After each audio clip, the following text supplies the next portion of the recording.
Hi everyone, what's up? I hope you're doing good. As you guys probably have seen, I am leaving for a tour very soon in early October. Rehearsals start October 4th, and I believe the first show, sorry, it's not an earthquake, I'm a little leg bouncer. I don't know if any of you guys bounce your legs. I'll try to keep it under the control. The first show's in Portland on October 9th. I'll put the flyer in. It's probably gonna be my last tour for a while with Covet. I'm kind of putting that project on hiatus for a bit because I just have a bunch of other stuff I want to write for. I have other sounds I want to explore, and it's just really like kept me super busy for a minute. But you know, that being said, I might do an East Coast run. It's with Wiley Hopkins, who I adore, and Light from Japan, an incredible band. We did an Asia run with them, and their energy is so freaking good. Like, even if you hate us, like, you should just come to check out Wiley and Light, because they're just like, I don't know, just different genres, but two of my favorite bands, and I just feel really lucky that we get to all play together. Asians represent. As I was saying, it's probably the last time I'm gonna tour with Covet in the West Coast for a very, very long time. So be sure to check it out if you want to see us live. First bus tour, that's cool. Okay, I'm gonna cut to the chase of what this video is about. I'm sitting here in my attic studio where the magic happens, and I am leaving today actually for a bunch of shoots. I'm going to Sweetwater for some stuff with Ibanez, and after that I pretty much just am thrown into rehearsals, which means that I have to pack very thoroughly. I'm driving 8 hours today in order to go home to the Bay Area. I don't know about you guys, but I thrive on lists, and I forget stuff all the time because I just have so many things I'm thinking about all the time. And you know, one of my resolutions was to just be a little more structured and organized. So I have this list that I typed up for myself, big all caps, to bring on tour. And I typed out everything that I will bring. And I thought I'd go through it with you guys so I don't miss anything. I guess I'm just gonna kind of run through each pedal and why I'm bringing it. This is my board. As you can see, it's been through some wear and tear. It's a mono board. I love this mono board. Everything's kind of glued and bolted down because we all end up having things get knocked around when we fly. And I have like a flight case for it, which I'll show you guys in a bit. And this is my designated touring board. I do have a studio board, which I swap out stuff more, so nothing's committed and everything's kind of like more modular, but everything's pretty cemented in. So if I were to want to swap something out, it would be kind of tricky. But yeah, let's just go through the chain. What's up, MTV? Welcome to my crib. Just kidding, it's not really a crib, it's a pedal board. It's a little dork here. Please excuse my handheld Blair Witch Project style filming. Hopefully this isn't reminiscent of a horror movie. It used to be an absolute eyesore, but then Dave freaking Friedman got a hold of it and helped me clean it up. Here, let me show you the back. Oop, there we go. His information is right here.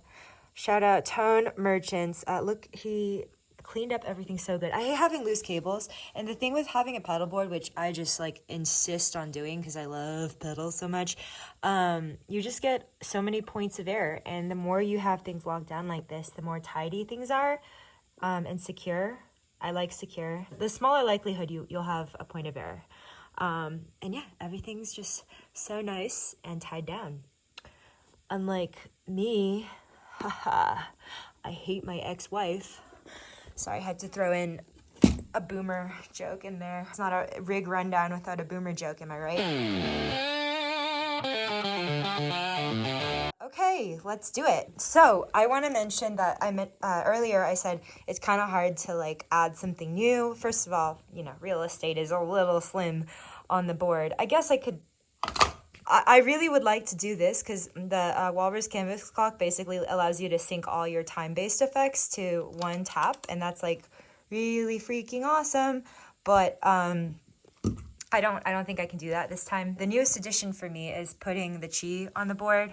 This is my signature walrus pedal. The knob fell off. Hey Philip, if you're watching this, I'd love another knob. I'm using this for ambient transitions and also for kind of some granularization. I can't even say that word. Granularization of parts, phrase sampling stuff, but it also has a killer chorus. So this is my backup chorus just in case for some reason my Mercury X, something happens to it. So yeah, moving on, I got my canvas tuner. It's got Shrek, hot Shrek. I love the canvas tuner because you can load any picture you want onto it. Like you can load a set list, your tunings, a motivational message, a disparaging message. I decided to load a picture of Hot Shrek because if I'm having a bad set, I just see this and I remember nothing matters, nothing serious. I just have a laugh in it. And then OC5 for chonk, Ricochet for pew effects. Here's the noodles. It's just kind of like a way that I can like push certain frequencies like EQ. Longsword, one of my favorite gain pedals. Warden. Oh, I'm not reading these in order, by the way. So if you're like, you're not supposed to put the whatever next to the what. I'm just completely disregarding any order and just going one by one. Obviously, my compressor is after the tuner. And then you'd want like usually anything gainy or whatever pitch shiftery things in the beginning of your chain. But yeah, okay, so Warden optical compressor. I have the Maris Mercury X, which is a beautiful reverb, but I actually love it for the chorus. It's super sparkly. And then I have this like weird degraded sound. I don't know how to explain it, but it sounds really gnarly, and I have that as a preset that I saved on there that I used for my set. Digital delay, the pew thing, freak out, feedback, carbon copy deluxe. Is one of my favorite delays. Avalanche run, another delay. This one I love because you can mix in reverb and it just has so much character, like especially the reverse and the swell. Mood used for transitions. Basically, it's always listening, just like the FBI, and it will sample what you played last if you press this. And I think it's just so useful for, like, let's say you need to buy some time and make a beat. So, like, I'll show you too. And then Microcosm, beautiful granular ambient stuff. And then Galaxy I use for, like, another delay thing. And then I kind of hold this for, like, a epic, like, oscillation. I know I'm really bad at doing mouth sound effects, but I will definitely include little sound samples for y'all. But that's the board I am traveling with for tour, including that. Not that. I wish, though.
All right, so I have a bunch of stuff laid out here. First of all, I have a backup power supply. I know I was using the Siox, but I also have this canvas from Walrus.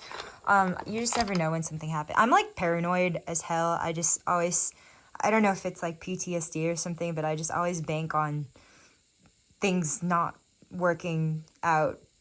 That's so depressing. Sorry, I always bank on things malfunctioning when you need them to work. So just having a backup to me is always great.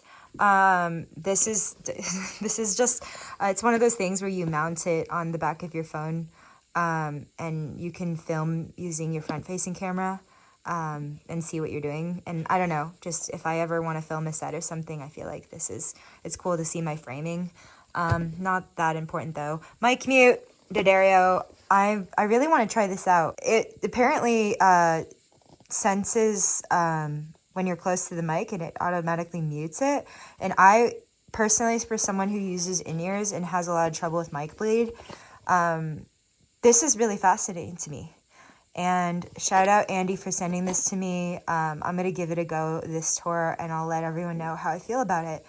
But this potentially solves all my life problems. Over here I have the HX Stomp. It's so useful. You can use this as an interface. You can use it as an amp. You can use it as your board and an amp. It's just kind of like backup for me, just in case, again, something happens and I don't have my pedal board explodes or gets run over.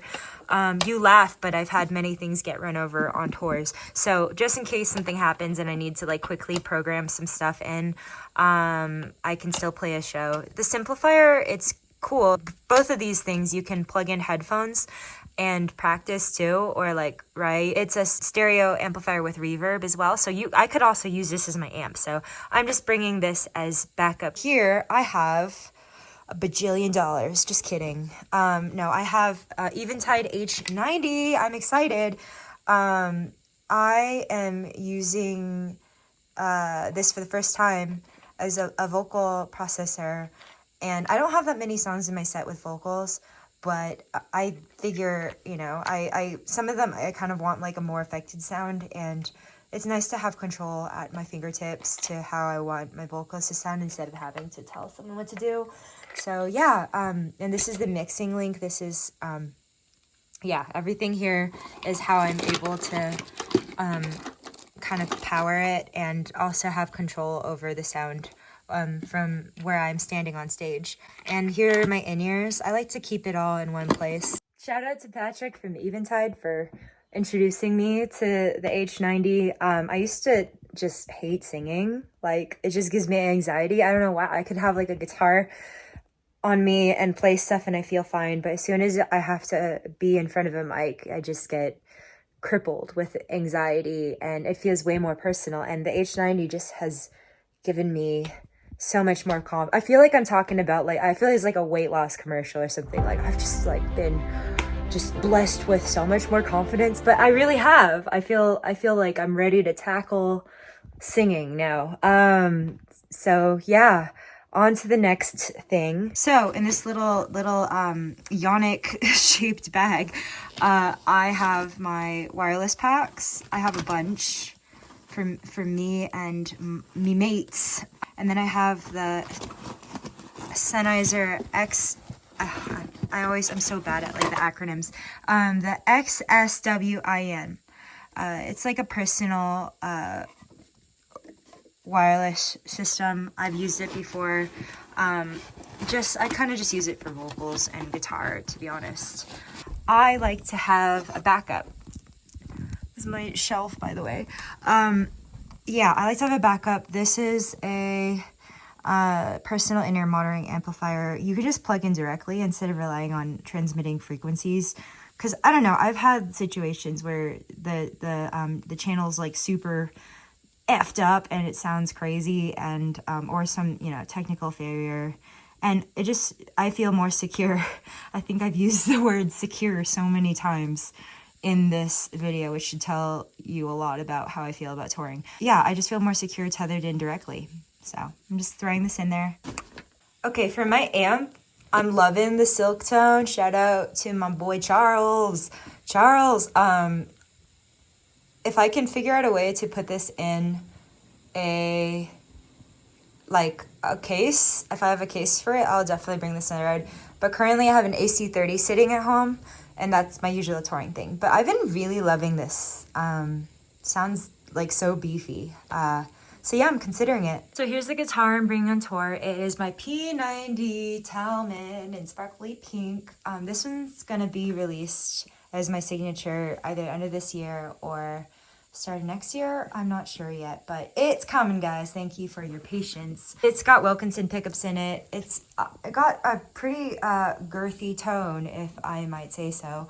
And I'm also gonna bring the Strat style orange one I have, which is in my car currently. So I'm pretty stoked about that. Let's go over here. I have this mono bag that I'm gonna use. I am probably going to bring a hard case too, but I just like having a gig bag because it's more convenient. And then I have the string gauge that I play, 1156 D'Addario. NYXL is my fave. And then capo. This is a custom color capo they made me. D'Addario Flex capo. Really great. I love that you can adjust the tension. I have a couple of these in here, extra cables and things. This is dorky. Fast fret. But hey, you know, I use it kind of to clean up my strings and lubes things up, makes it easy because on stage I sweat a lot and strings kind of can get gnarly. What else is in here? Extra cables. So here's a weird little freako fact about me.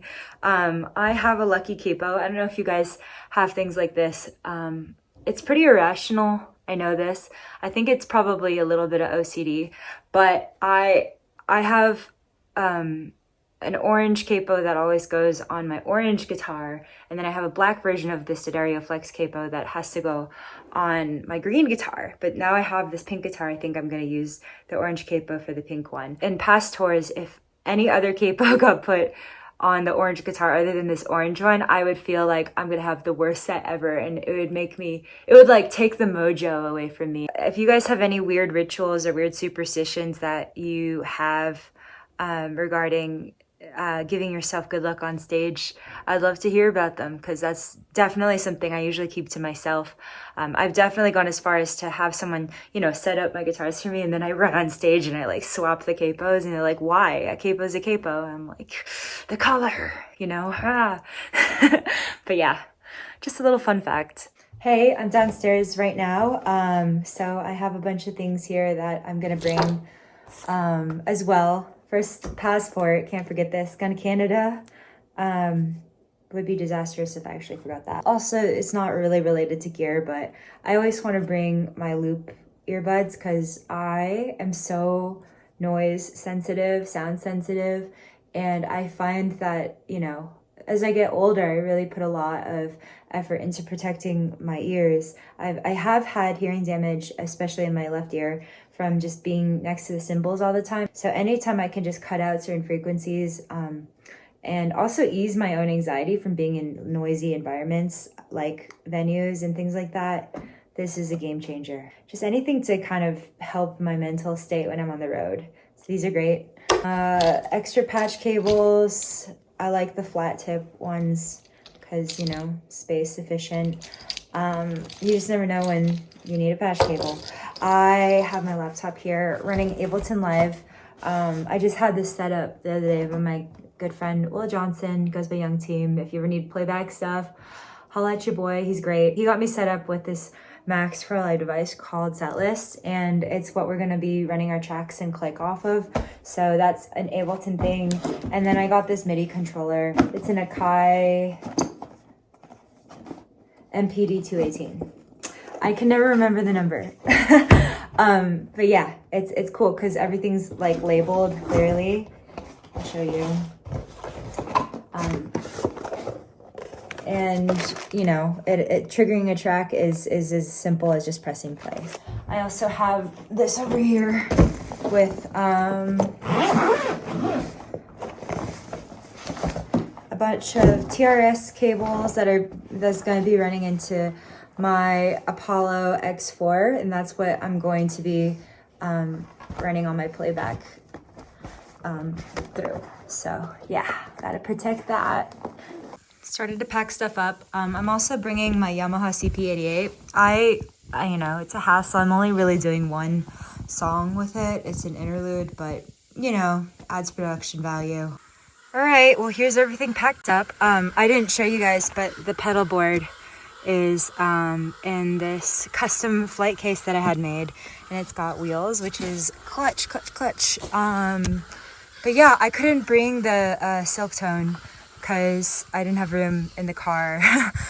Sadly, one day I'll figure out a way to bring it, but I think I'm gonna end up going with the AC30 that's already waiting for me there. All right, well, that's a wrap. That took way longer than anticipated, and I'm leaving like super later than expected, but I guess me packing all that stuff up and being thorough, that's the price I pay. I'm glad though. Inevitably I will still forget something, but I'm glad I made a list. Hopefully this is informative and educational. Everyone travels and tours different. Obviously I brought clothes, and like, you know, maybe I'll do a little thing about how I keep clean and whatever, like saying on the road. But yeah, I'm definitely not going to tour for a while after this one.